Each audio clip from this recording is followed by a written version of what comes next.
Hello tout le monde, j'espère que vous allez bien. On se retrouve aujourd'hui dans une nouvelle vidéo et aujourd'hui je me lance dans un grand projet de scraper une page XXL vu que ma carte fait 50 x 70.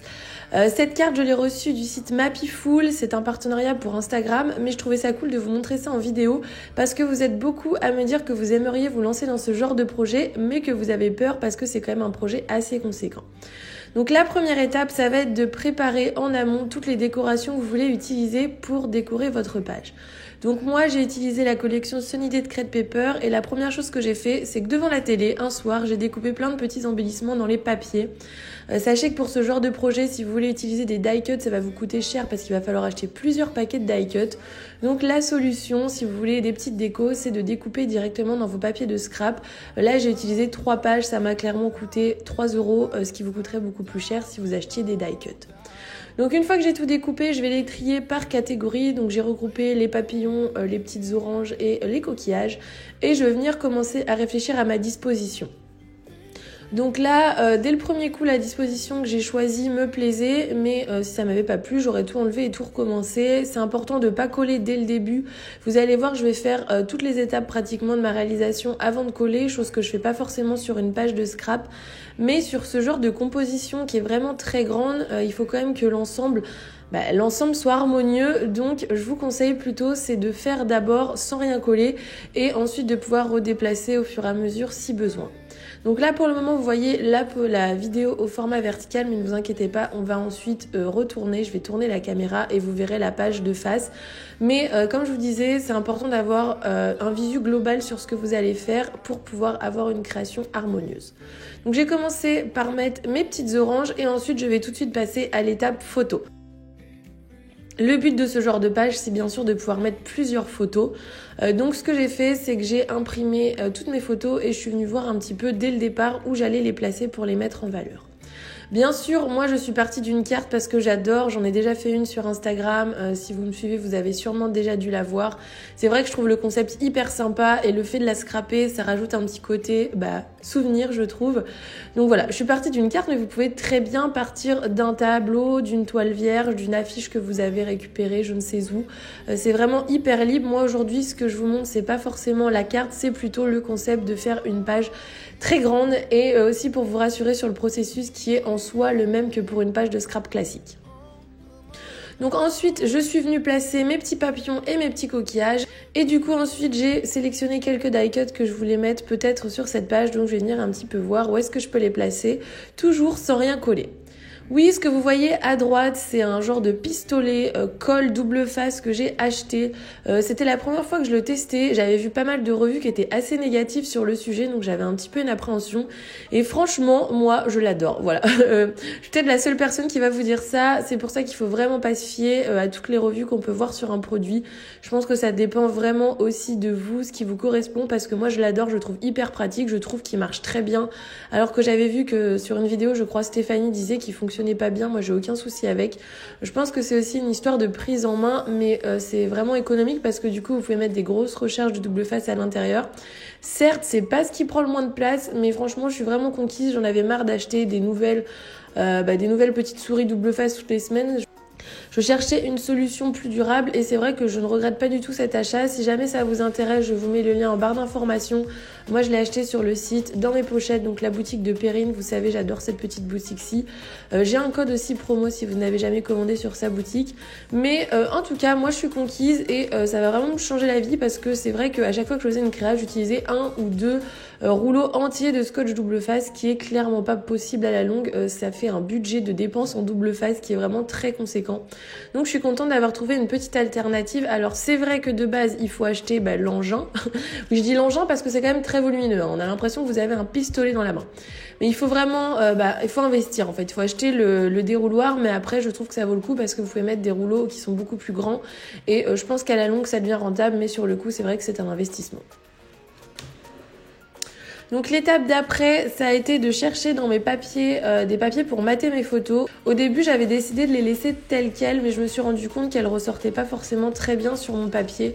Ma carte, elle est dans les mêmes couleurs que la collection, c'est pour ça d'ailleurs que j'avais choisi ce design-là. Je vous mets le site Mapiful si jamais ça vous intéresse, on ne sait jamais. Mais c'est vrai que c'est des cartes qui sont quand même assez onéreuses, mais voilà, si vous voulez faire un beau cadeau, même pour Noël ou quoi que ce soit à quelqu'un, je trouve que c'est une super idée. Et en plus, en la scrapant après, ça rajoute un petit cachet et ça fait que votre carte devient unique.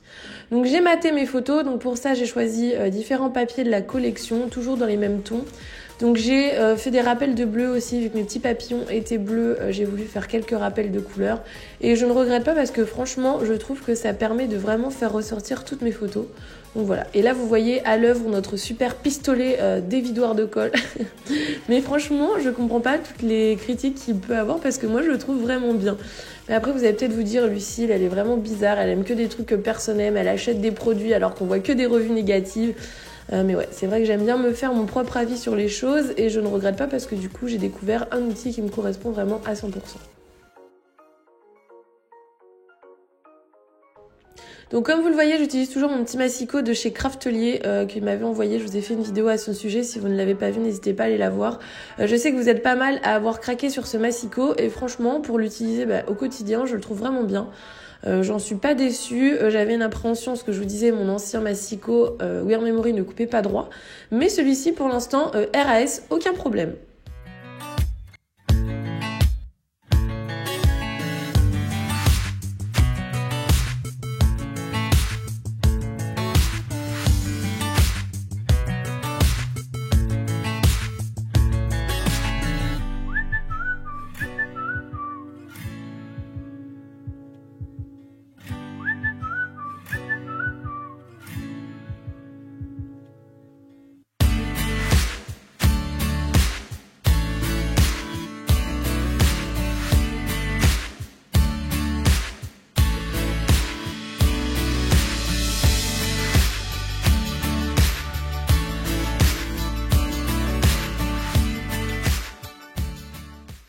Donc du coup, maintenant que tout est prêt, je vais passer à l'étape la plus longue, mais l'étape qui va vous montrer qu'on avance un petit peu dans cette créa, c'est l'étape du collage. Voilà, donc maintenant que tout est bien placé, qu'on sait à peu près ce qu'on veut, maintenant on passe au collage. Donc comme vous le voyez, moi ce que j'ai fait au niveau des étapes de construction de cette grande page, j'ai commencé par faire une construction globale, donc pour essayer de voir un petit peu la trame que va prendre ma page. Donc en plaçant les différents éléments principaux, donc vous avez vu qu'il y en avait aussi en haut, on verra ça après. Puis ensuite, je me suis attardée sur une partie de ma page parce que si vous construisez tout d'un coup, ça va vous sembler interminable, vous allez avoir l'impression de ne pas avancer et en faisant ça, vous risquez aussi de perdre des bouts parce que comme on est sur un grand support, dès que vous allez mettre un petit coup de coude, tout va bouger. Donc je vous conseille vraiment de faire partie par partie. Moi, pour le coup, c'était assez simple parce que j'ai une partie supérieure et une partie inférieure. Mais si vous faites des diagonales ou ce genre de choses, faites-le vraiment par étapes. Ça évitera que tout votre travail soit détruit avec un bout de manche qui passe par là, comme on dit. Et ça vous permettra aussi de voir au fur et à mesure votre page se construire. Donc au niveau de mes petits papillons, pour aussi donner un peu de relief à cette page qui était pour le coup très plate, j'ai décidé de les plier en deux. C'est quelque chose que je fais très souvent quand je mets des papillons sur mes pages. Donc je les plie en deux et je mets juste de la colle au centre du papillon. Comme ça donne un petit peu de relief à notre page.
Une autre petite astuce aussi que je peux vous donner, que je vous ai pas montré en vidéo, mais que je fais assez souvent, c'est de prendre des photos de ma page au fur et à mesure pour avoir une vision aussi globale de ce que ça donne. C'est quelque chose que je fais assez souvent.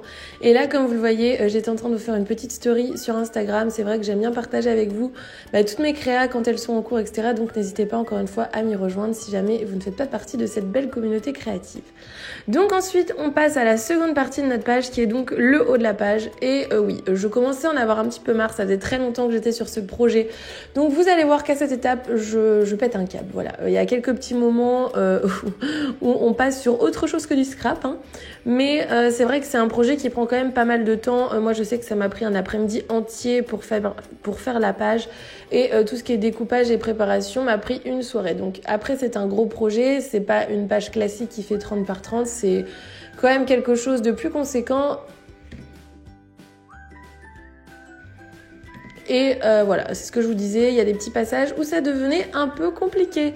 Mais franchement, c'est des projets que j'adore. Là, je l'ai mis dans ma chambre. Voilà, ça vous fait de super déco et ça vous fait aussi de super souvenirs. Donc franchement, je vous conseille d'essayer au moins une fois de vous lancer dans ce genre de projet. Au final, ça prend pas forcément plus de temps que de faire un mini-album. Et c'est vrai que ça a un côté assez sympa au niveau du souvenir parce que c'est quelque chose que vous pouvez accrocher et que vous allez voir au quotidien chez vous. Donc la dernière étape, une fois que c'était terminé, c'est d'y mettre un cadre. Alors moi, mon cadre, je l'ai trouvé chez Ikea, je crois. Il fait partie des cadres les moins chers. C'est un cadre tout simple, blanc. Je n'y ai pas mis la vitre, tout simplement parce que comme j'ai des éléments en relief dans ma page, si je mettais la vitre, ça aurait tout écrasé et il n'y avait plus du tout d'intérêt à avoir mis mes petits papillons en volume. Donc c'est vrai que du coup, je fais à chaque fois le choix de ne pas mettre de vitre. C'est pareil sur le premier cadre, j'avais pas mis de vitre. Et du coup, je vous montre de plus près ce que ça donne. Mais franchement, je suis plutôt contente.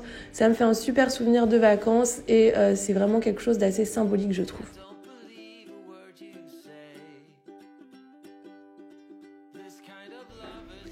Donc comme d'habitude, si cette vidéo vous a plu, n'hésitez pas à la liker. Dites-moi dans les commentaires si c'est le genre de choses que vous aimeriez entreprendre. Et nous on se retrouve très vite dans une nouvelle vidéo. Bye bye!